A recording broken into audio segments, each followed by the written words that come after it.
नमस्कार दोस्तों, मेरा नाम है अंकित और आप देख रहे हैं जय महाकाल।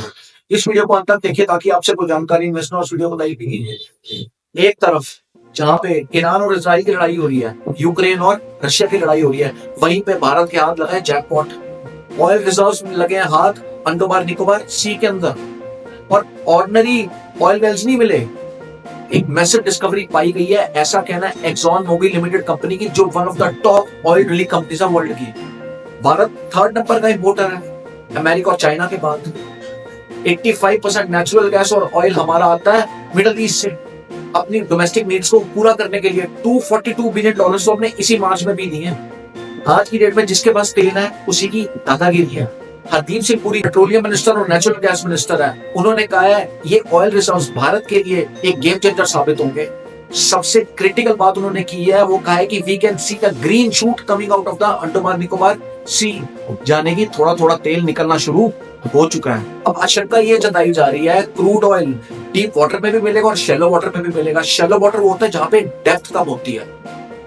शैलो वाटर से तेल निकालना आसान है, लेकिन डीप वाटर से तेल निकालना थोड़ा मुश्किल होता है। इसको बोला जाता है कैटेगरी 2 बेसिन। गयाना एक छोटी सी कंट्री है साउथ अमेरिका में, जिसको कोई जानता ही नहीं था, जो नक्शे में भी नजर नहीं आता था। लेकिन उसका नसीब बदला जब 2015 में सी के अंदर उसको ऐसी तेल के भंडार मिले। 11 बिलियन बैरल तेल मिला गयाना को। तब से गयाना जीरो से हीरो बन गया, ग्लोबल ऑयल इंडस्ट्री का पावर हाउस बन गया, और आज की डेट में 5 से 6 लाख बैरल तेल निकालता है गयाना। हरदीप सिंह पुरी जी का ये कहना, भारत पहले दिन से 2.5 लाख बैरल तेल निकालेगा। अब गयाना को 10 साल लगे यहाँ पे पहुंचने में। भारत के पास कहा यह जा रहा है कि गयाना से ज्यादा बड़े ऑयल रिजर्व्स हैं। कुछ ही दिनों में गयाना से ज्यादा हम तेल निकालेंगे। हरदीप सिंह पुरी जी ये कह रहे हैं, यदि हम तेल को सक्सेसफुली निकाल लेते ना, 4 ट्रिलियन इकोनॉमी से हम $20 ट्रिलियन की इकोनॉमी जल्दी बन जाएंगे। जगह जगह तेल निकल रहा है, नेचुरल गैस निकल रहा है, एनर्जी में क्रांति आ रही है। ऐसा हो रहा है पॉलिसी चेंजेस की वजह से। पहले नेल पॉलिसी चलती थी, यानी कि लाइसेंस नहीं मिलता था, और किसी इन्वेस्टर ने ड्रिलिंग करनी है तो उसको पैसे देने पड़ते थे, तब जाके ड्रिलिंग होती थी। और पैसे किसको चढ़ते थे? सोनिया गांधी, राहुल गांधी और वाड्रा को। आज की डेट में ओपन लाइसेंसिंग है, लाइसेंस इजीली मिल जाता है, ड्रिलिंग की भी कोई रिस्ट्रिक्शंस नहीं है। तो ड्रिलिंग करो, जहां से तेल निकलेगा आधा पैसा आप रखो, आधा सरकार को दो। इसी वजह से इन्वेस्टर्स लाइन लगा के खड़े हुए। 2025 के बजट में 1948 का ऑयल फील्ड बिल कैंसिल कर दिया जो नेहरू ने बनाया था। अब नेहरू कहता था कि मेरी मर्जी के बिना तो बिल कैंसिल नहीं होगा, तो हमने तो डस्टबिन में फाड़ के फेंक दिया। नया बिल आने से प्राइवेट इन्वेस्टर्स आएंगे।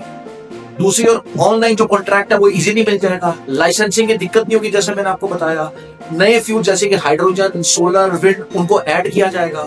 ब्यूरोक्रेसी का मसला ही खत्म हो जाएगा जब ऑनलाइन कॉन्ट्रैक्ट मिलने शुरू होंगे। ऊपर जो पैसा चढ़ रहा था वो भी खत्म हो जाएगा, तो इन्वेस्टर्स के लिए चांदी होगी और देश के लिए प्रोडक्टिविटी होगी।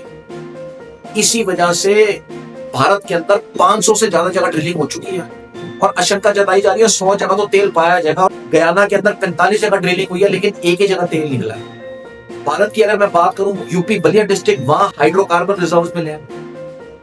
बिहार के गंगा बेसिन में तेल निकला है। नॉर्थ ईस्ट में सर्वे हो रहा है, कहां ऐसा जा रहा है वहां भी तेल के बड़े भंडार है। ओएनजीसी ने फरवरी में अनाउंस कर दिया था कि हम और एक्सप्लोर करेंगे। तब से जो जायंट्स है ना ऑयल इंडस्ट्री के, CPM, Transocean, Exxon Mobil limited, Total company, ये भारत को रिक्वेस्ट कर रहे हैं कि अपनी ऑयल इंडस्ट्री में हमें स्टेप करने दो। गोल्ड ऑयल रश लगी पड़ी है, इन्वेस्टर्स लगे लाइन लगा के। ये वही भारत है जो डिपेंडेंट होता था मिडिल ईस्ट कंट्रीज के ऊपर, जैसे कि सऊदी अरब, ईरान, और वो धमकाते थे भारत को। कुछ भी जिहादी एक्टिविटी होती थी, इस्लाम के नाम पे पत्थरबाजी होती थी या लव जिहाद होता था, तो भारतीय सरकार आवाज नहीं उठा पाती थी कि उनको डर होता था कि कहीं मिडिल ईस्ट हमें तेल सप्लाई करना ना बंद कर दे। अब ये भी दादागिरी खत्म होगी, क्योंकि जब हम आत्मनिर्भर बन जाएंगे तो हमें मिडिल ईस्ट से डरने की जरूरत नहीं है। तेल हम अपना खुद निकाल लेंगे। नेचुरल गैस के ऊपर भी हम काम कर रहे हैं। सेंट्रल एशिया से नेचुरल गैस पाइपलाइन पीओके से होते हुए भारत तक लाने की प्लानिंग की जा रही है। भले पीओके अभी भारत का हिस्सा नहीं बना, लेकिन आने वाले टाइम में बनेगा। तेल हम यहाँ से निकालेंगे, नेचुरल गैस की सप्लाई सीधा होगी सेंट्रल एशिया से। ये तो एक छोटा सा उदाहरण है।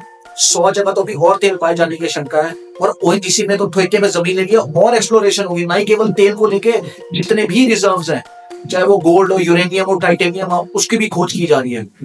तो भारत की बदलती तस्वीर है और भारत कितनी तेजी से आगे बढ़ रहा है, पूरी दुनिया की जियो पॉलिटिक्स हिल भी है। चाइना से लेकर अमेरिका रशिया में डिस्कशन कर रहे हैं कि जिस तरह भारत एक्सप्लोर कर रहा है, जिस तरह भारत चीजों को ढूंढ रहा है, चाहे वो डिफेंस सेक्टर हो, स्पेस सेक्टर हो, चाहे वो एक्सप्लोरेशन हो, भारत हर जगह दुनिया को हैरान कर रहा है और सरप्राइज कर रहा है। बाकी दोस्तों आपका कहना है इस वीडियो के बारे में मुझे कमेंट सेक्शन में लिख के बताइए, और यदि आपको भारतीयों ने कमेंट सेक्शन में जय हिंद लिखिए, जय हिंद, वंदे मातरम, भारत माता की जय।